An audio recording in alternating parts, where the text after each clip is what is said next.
Bonjour à toutes et à tous. Prêts à partir en cueillette? Nous sommes fin mars. Il fait beau, il fait chaud. Les oiseaux chantent à tue-tête, les insectes butinent et la végétation explose. Je ne sais pas vous, mais en ce qui me concerne, ce temps me donne envie de croquer des pleines assiettes de fleurs.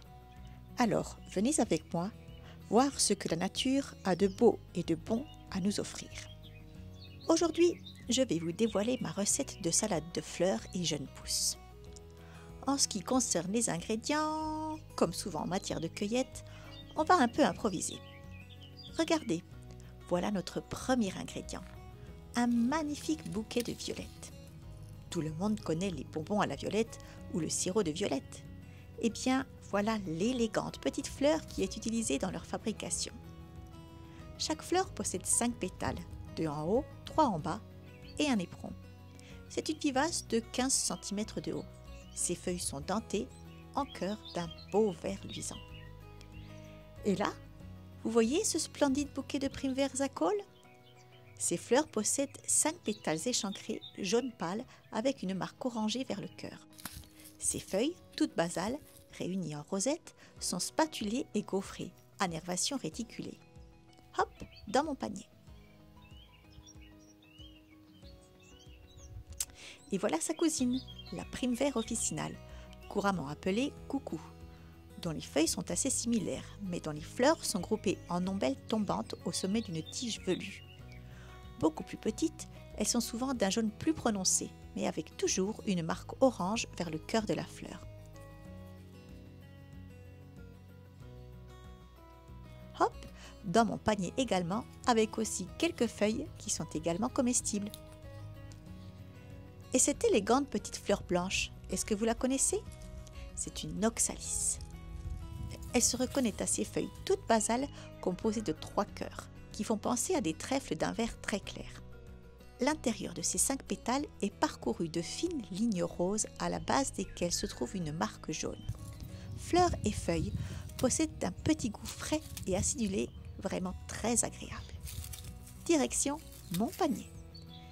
Mais attention à ne pas la confondre avec l'élégante anémone sylvie qui pousse tout comme elle en zone semi-ombragée mais qui est dépourvue de lignes roses à l'intérieur de ses pétales et qui possède sur son pédoncule 3 folioles palmatisséquées.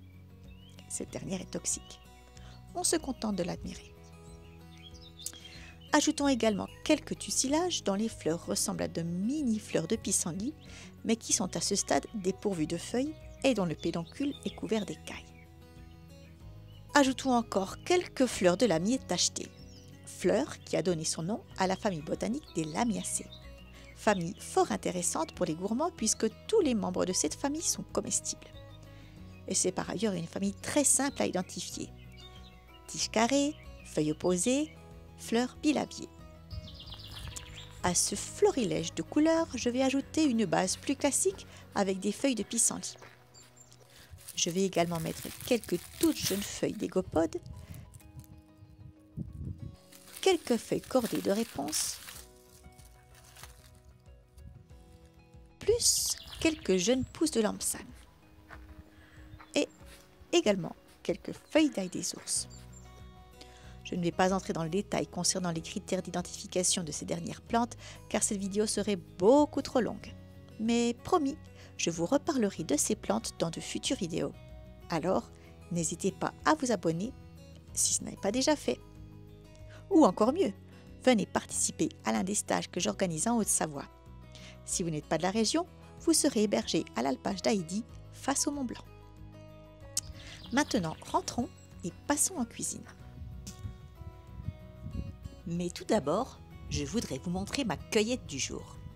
Regardez ce magnifique panier offert par Dame Nature. Une des choses que j'adore avec la cueillette, c'est que c'est Noël tous les jours.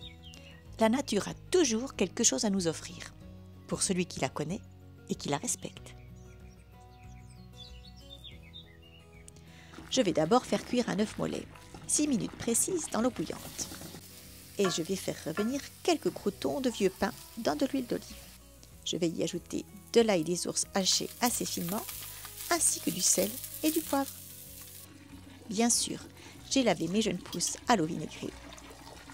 Il ne me reste maintenant plus qu'à dresser le tout. Coût de ce repas complet et équilibré, 0 € ou presque. Les œufs sont offerts par mes bonnes cocottes. Pour le pain, il a fallu acheter un peu de farine. Et croyez-moi, avec une petite vinaigrette toute simple, cette salade de fleurs est un véritable délice. Bon appétit à tous et bonne cueillette!